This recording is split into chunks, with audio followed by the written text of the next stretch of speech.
दोस्तों VLOOKUP का formula एक ऐसा फॉर्मूला है जिससे आप कभी भी बच नहीं सकते। अगर आपको कभी भी प्रोफेशनली कुछ काम करना है या कंप्यूटर में छोटी मोटी चीज डाटा के साथ भी कुछ करना है तो VLOOKUP का फॉर्मूला आपको इस्तेमाल करना ही पड़ेगा। और हम इस वीडियो में VLOOKUP को ही बहुत ईजी तरीके से बेसिक टू एडवांस सीखने वाले हैं। ठीक है, ये वीडियो बेसिक टू एडवांस होने वाली है। ठीक है, अगर आपको पहले कोई इसकी नॉलेज नहीं है तो बेस्ट जगह पर हो। ठीक है, और आपको नॉलेज भी है लेकिन आप थोड़ा एडवांस कुछ नई चीज़ जानना चाहते हो तो मैं ये कह सकता हूँ कि आप 100% कुछ ना कुछ नया सीख के ही यहाँ से जाओगे।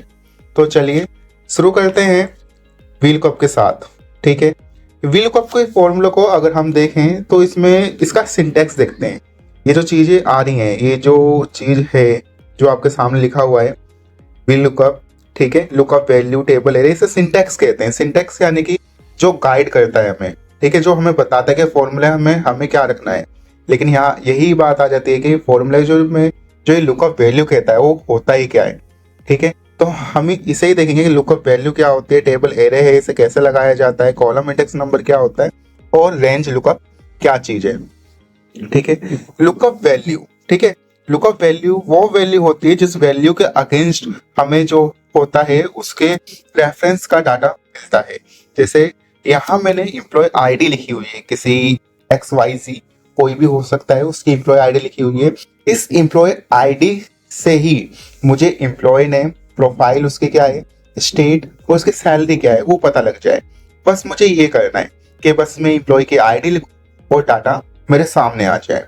ठीक है, लुकअप वैल्यू हम लिखेंगे एम्प्लॉय आईडी। ठीक है, यहाँ एम्प्लॉय आईडी हम चेंज भी कर सकते हैं जो कि हम आगे देखेंगे। ठीक है, लुकअप वैल्यू में हमने वैल्यू रख दी। और यहाँ हमें एक ध्यान रखना है, जब भी हम लुकअप वैल्यू लेंगे कहीं तो उसको लॉक करेंगे, यानी कि जब हम इस फॉर्मूले को ड्रैग करने वाले हैं। ठीक है, अभी ये जो फॉर्मूला है ये H5 सेल में है, फिर ये H6 में आएगा, 7 में आएगा। अगर हम लॉक नहीं करेंगे तो हमारी लुकअप वैल्यू की जो एड्रेस है, जो हमारा H5 सेल है, वो नीचे मतलब जो है वो भी साथ में ड्रैग होगा। तो हमें इसे क्या करना है, लॉक करना है। हमें किसी भी सेल को फॉर्मूले में लॉक करने के लिए F4 प्रेस करना होता है। तो सिंपली हम F4 प्रेस करेंगे। इससे क्या होगा, कॉलम और जो रो है, यानी कि कॉलम H है और 4 जो है कॉलम है, उसके सामने क्या होता है, एक डॉलर का निशान लग जाता है। डॉलर का निशान का मतलब है कहीं भी कि वो फॉर्मूला वहां लॉक हो चुका है। ये हमने लुकअप वैल्यू ले ली, यानी कि जिस वैल्यू के अकॉर्डिंग हमें बाकी की रिजल्ट चाहिए, बाकी का रिजल्ट चाहिए।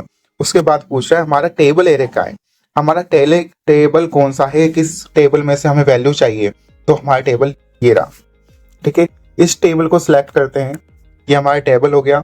और यहाँ इंपॉर्टेंट ध्यान ये भी रखना है, हमें टेबल को भी लॉक करना है।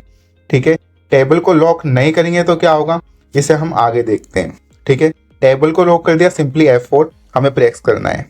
ठीक है, इसके बाद हमने टेबल को ले लिया और टेबल को लॉक कर दिया। सिंपली F4 के साथ हमें टेबल को लॉक करना है और टेबल को लॉक करना भी बहुत इंपॉर्टेंट होता है। ठीक है, हमने टेबल भी ले लिया, हमने लुकअप वैल्यू भी ले लिया। अब हमें चाहिए कॉलम इंडेक्स नंबर, यानी कि जो हम नीचे देखना चाहते हैं, जिस सेल में हम ये फॉर्मूला टाइप कर रहे हैं वहां हमें क्या चाहिए, हमें यहाँ चाहिए एम्प्लॉय नेम। ठीक है, एम्प्लॉय नेम हमें देखना है किस कॉलम नंबर में है। ठीक है, यहाँ अगर कॉलम नंबर देखा जाए टेबल के अकॉर्डिंग तो हमारा टेबल स्टार्ट हो रहा है कॉलम A से कॉलम E तक। ठीक है, कॉलम A से E तक हम देखें तो कॉलम A पहली रो है और कॉलम B जिसमें एम्प्लॉय नेम लिखा हुआ है वो कॉलम 2 है। तो हमें क्या करना है, सिंपली यहाँ 2 टाइप करना है। ठीक है, उसके बाद हमसे पूछ रहा है, सॉरी थोड़ी मिस्टेक हुई, 2 करना है फिर कॉमा लेना है। फिर यहाँ बोल रहा है कि हमें वैल्यू कैसे चाहिए, एग्जैक्ट चाहिए या अप्रोक्स चाहिए। ठीक है, अप्रोक्स के लिए हमें ट्रू लिखना होता है या 1। ठीक है, और हमें एग्जैक्ट चाहिए या तो फॉल्स लिखेंगे या 0 लिखेंगे। ठीक है, ज्यादातर सिनेरियो में 0 होता है। ठीक है, हमें एग्जैक्ट मैच चाहिए। ठीक है, उसके आसपास का नहीं चाहिए, अप्रोक्स नहीं चाहिए। इसलिए हम यहाँ क्या करेंगे, या तो फॉल्स लिख सकते हैं या हम 0 लिख सकते हैं। ठीक है, और इसको कर देंगे एंटर, आप देख सकते हैं। ठीक है, जो एम्प्लॉय नेम है वो यहाँ पर आ गया। अगर हम इस फॉर्मूले को ड्रैग करें Ctrl D से तो हम देख रहे हैं कि यहाँ तो नीचे भी कपिल कुमार लिखा हुआ है, नीचे भी लिखा हुआ है, यानी कि चारों जो सेल हैं जिसमें प्रोफाइल स्टेट और सैलरी लिखी होनी चाहिए थी वहां भी नहीं हमारा है। तो ऐसा क्यों हो रहा है, हम इसको देखते हैं। ठीक है, किसी भी सेल को एडिट करने के लिए हमें सिंपली F2 प्रेस करना होता है। और यहाँ देखिए, यहाँ जो कॉलम नंबर है, ठीक है, यहाँ 2 लिखा हुआ है, जो कि यहाँ 2 नहीं होना चाहिए, क्योंकि जो हमारी ये जो वैल्यू है प्रोफाइल वाली, वो कितनी नंबर कॉलम में, वो तीसरे कॉलम में है। ठीक है, तो हमें इधर 3 टाइप करना पड़ेगा अगर हमें प्रोफाइल चाहिए। देखो प्रोफाइल आ गई आपके सामने, अकाउंटेंट। उसके बाद सिंपली यहाँ 4 हो जाएगा, सॉरी कॉलम सिंपली यहाँ भी वैसे ही हम 4 टाइप कर देंगे। यहाँ स्टेट आ गया और यहाँ हम कर देंगे सिंपली 5। ठीक है, यहाँ उसकी बेसिक सैलरी आपको दिख रही है।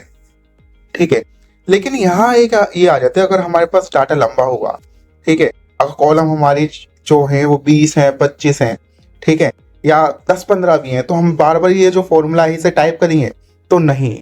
इसके लिए एक सिंपली हम एक फॉर्मूला का यूज करते हैं। ठीक है, इस फॉर्मूले का जो बेस होता है हमारा रो फॉर्मूले के साथ होता है।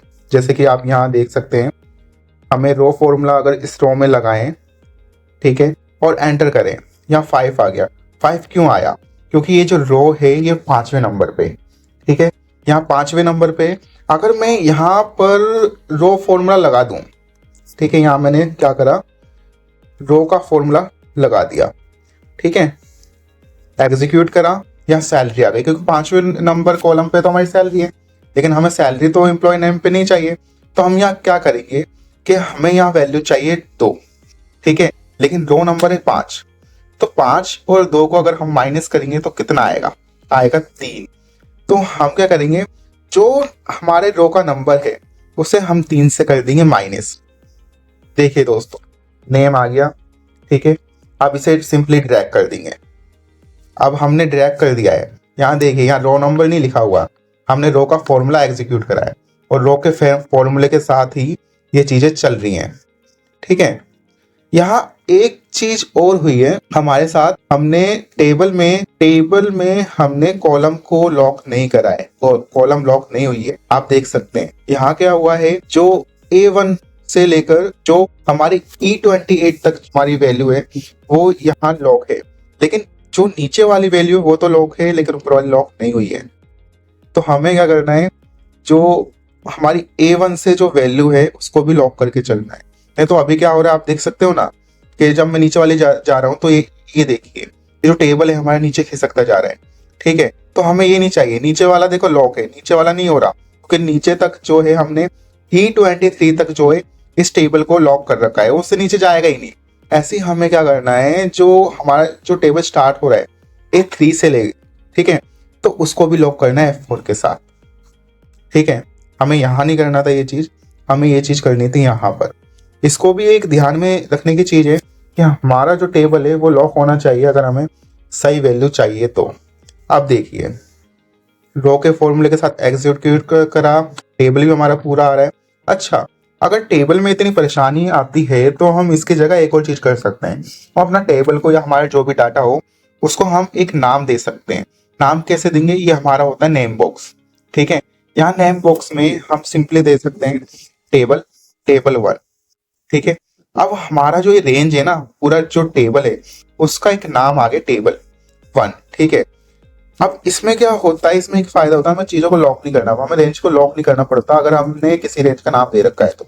अगर हम सिंपली यहाँ टेबल 1 लिखते हैं, जैसे कि आप नीचे देख सकते हो, नीचे आ गया टेबल 1 करके, इसे एग्जीक्यूट करते हैं और फिर फॉर्मूला पूरा ड्रैग कर देते हैं।